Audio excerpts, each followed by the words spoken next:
बड़ी पुरानी कहावत है, संगत से गुण होत है और संगत से गुण जात। केपी शर्मा ओली जब तक नेपाल के पीएम थे तब तक एक अलग कहानी चल रही थी चीन के साथ, लेकिन वहीं देउबा आने के बाद चीन के लिए हड़कंप सा मच गया है, क्योंकि अब नेपाल ने चीन को 3 बड़े झटके दे दिए हैं। नेपाल ने जहां ऐसा कुछ किया तो वहीं भारत ने इस पर एक बड़ा दांव चल दिया है। तो वहीं दूसरी तरफ रूसी डिफेंस सिस्टम भारत पहुंच गया। लेकिन ऐसी क्या बात हो गई कि अचानक से राष्ट्रपति पुतिन ने भारत को फोन किया। जियोपॉलिटिक्स में इस वक्त रूस सबसे बड़ा खिलाड़ी बना हुआ है। जानेंगे इन खबरों को विस्तार से। कहते हैं ना, पूरी जिंदगी खुद गलती करके सीखने में जिंदगी बीत जाती है, लेकिन दूसरों की गलतियों से सीखकर जो सचेत हो जाते हैं वही असली खिलाड़ी होते हैं। अब हम्बनटोटा पोर्ट का हाल दुनिया ने देख लिया कि किस तरीके से श्रीलंका कब्जे में चला गया चीन के। तो वहीं अफ्रीका का जो पोर्ट था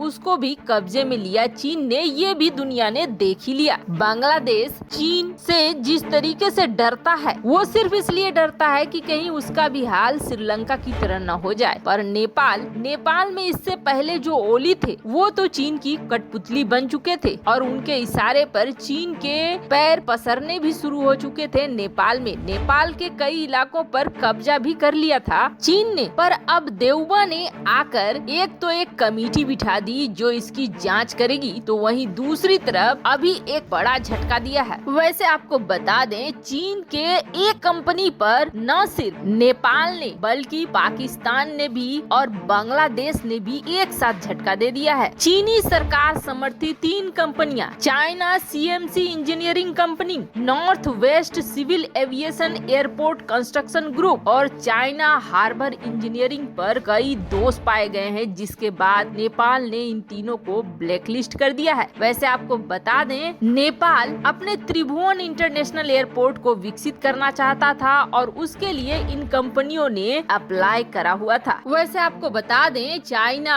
की जो ये सीएमसी इंजीनियरिंग कंपनी है ये इस वक्त नेपाल में प्रोजेक्ट पर काम भी कर रही है। बड़ी बात ये है कि इस कंपनी को पाकिस्तान ने भी अपने प्रोजेक्ट में हिस्सा लगाने से रोक दिया है और बांग्लादेश सरकार ने भी इस पर 2018 में ही ब्लैकलिस्ट कर दिया था। जहां ये सब कुछ चल रहा था तो वहीं भारत और नेपाल का जो प्रोजेक्ट है वो बहुत ही दुगने रफ्तार से चल रहा है। काठमांडू रक्सौल के लिए एक रेल मार्ग बन रहा है जिससे भारत और नेपाल दोनों को आसानी से जोड़ा जा सकेगा। नेपाल में जिस तरीके से चीन का प्रभुत्व बढ़ रहा है उसे संभालने के लिए भारत इस प्रोजेक्ट को जल्द से जल्द कंप्लीट करना चाहता है। वैसे बड़ी बात ये है कि शेर बहादुर देउबा के आने के बाद ही नेपाल में इतनी ताकत आई है कि नेपाल इस तरह के फैसले ले पा रहा है। खैर, जहां एक तरफ ये सब कुछ हो रहा है तो वहीं दूसरी तरफ भारत पहुंच चुका है रूस का S-400 एयर डिफेंस सिस्टम। इससे पहले आए थे कंपोनेंट और अब ये पूरी तरीके से पहुंच गया है। और सबसे बड़ी बात ये है कि यही संदेह जताया जा रहा था कि कहां पर ये डिप्लॉय होगा, किस तरफ डिप्लॉय होगा। अभी तक ये माना जा रहा था कि या तो चीन की तरफ होगा या पाकिस्तान की तरफ होगा, ताकि पाकिस्तान को काउंटर कर सके। 2 फ्रंट के वार का अगर सीन बने तो कम से कम पाकिस्तान तो एक साइड निकल ले। अब ऐसे में इस वक्त S-400 पहुंचा है और ये भारत के पंजाब सेक्टर में तैनात किया गया है और कहा जा रहा है कि इसकी डिप्लॉयमेंट पंजाब सेक्टर में ही होगी। अब रेड का पहला स्क्वाड्रन पंजाब सेक्टर में। अब पंजाब सेक्टर में डिप्लॉयमेंट का मतलब ही आप समझ लीजिए कि जो थ्योरी निकल कर आ रही थी पाकिस्तान के तरफ इसकी तैनाती होने का, वो बिल्कुल सही साबित हो रहा है। पाकिस्तान को इस इलाके में रोके रखने के लिए यहाँ पे इसकी तैनाती हो रही है। और बड़ी बात ये है कि S-400 की रेंज पाकिस्तानी वायुसेना को यहाँ पर हिलने नहीं देगी। जो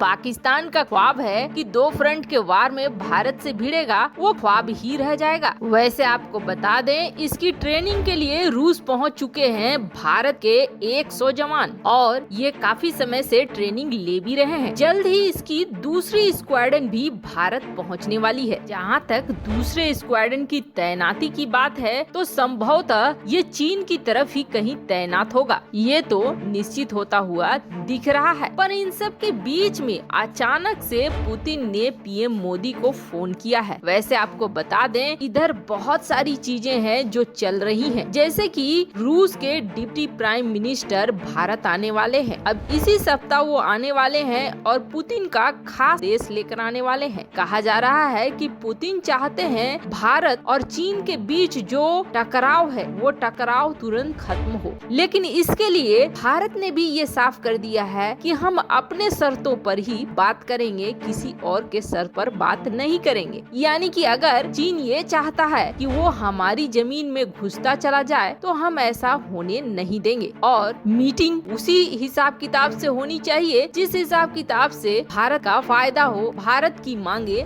मानी जाए। क्योंकि भारत ने साफ कर दिया है कि चीन को जाना होगा अपने पहले वाले पोजीशन में, तभी ये तनाव कम होंगे। ऐसे में रूस के जहां डिप्टी पीएम आ रहे हैं भारत, तो वहीं रूस के राष्ट्रपति पुतिन ने सीधे फोन किया पीएम मोदी को। वैसे जरा सा घटनाक्रम देखिए, पहले पीएम मोदी और पुतिन की मुलाकात होती है, उसके बाद एक ऑनलाइन मुलाकात होती है पुतिन की और सी जिनपिंग की। उसके बाद डिप्टी पीएम की तरफ से ये प्रस्ताव आता है कि भारत और चीन के बीच सुलह हो जाए, ये चाह रहा है रूस। और इस सब के बीच में S-400 की डिलीवरी होती है और रूस का फोन आता है, और रूस के राष्ट्रपति व्लादिमीर पुतिन क्या कहते हैं उस फोन में, तो ये टेलीफोन कॉल नहीं किया गया था S-400 के लिए, बल्कि ये कॉल पुतिन ने किया था एशिया प्रशांत क्षेत्र के लिए, यानी कि इंडो पैसिफिक इलाका। अब जहां इस मामले में बात की तो वहीं पुतिन ने ये कहा कि हमने कई ऐसे कॉन्ट्रैक्ट हैं जो छोड़ दिए, 6 दिसंबर को साइन नहीं हो पाया, लेकिन उन्हें हमें साइन करना है। और साथ ही ये कहा है कि हम आपके साथ बैठकर एक